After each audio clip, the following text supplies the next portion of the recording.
Let's take a look at the potential impact of the European Union's EV tariffs, particularly on how they might affect environmental targets set by Brussels. Daniel Gros is Director of the Institute for European Policymaking at Bocconi University. These tariffs are certainly not good news for the green transition in Europe, because they will make directly Chinese electrical vehicles more expensive. And also they will actually give European producers of different types of electric vehicles more leeway to keep their prices high for themselves. And I think this indirect impact on the European production of EVs and the prices at which they are sold is perhaps more important than the direct impact of making some Chinese EVs much more expensive. So will rising costs for consumers in Europe likely put them off shifting to electric vehicles? That is exactly one of the key issues in Europe. The shift towards electrical cars has almost stopped, at least slowed down a lot. And one reason is certainly that these cars are still expensive.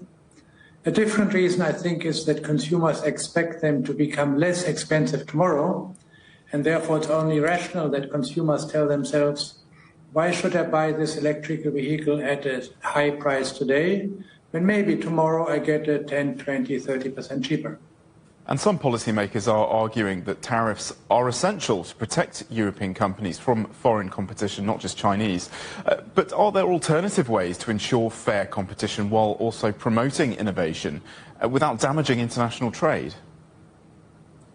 Well, that is always a very difficult task where you have two competing priorities. One is to have fair competition, and the European Commission thinks it has documented that Chinese producers have received very high subsidies from different levels of government in China, which might be a good thing for the green transition, but it is not really fair competition.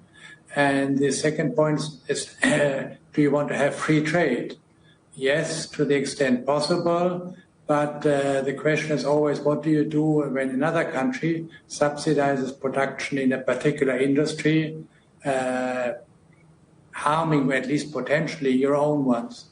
So that is a very typical conflict of interest, which we have seen very many times.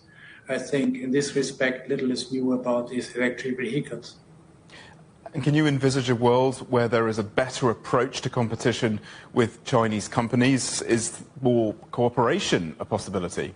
Of course, cooperation will actually happen to the extent that Chinese companies choose to locate some production in Europe. And I think that would take, if you want, some of the heat out of this debate.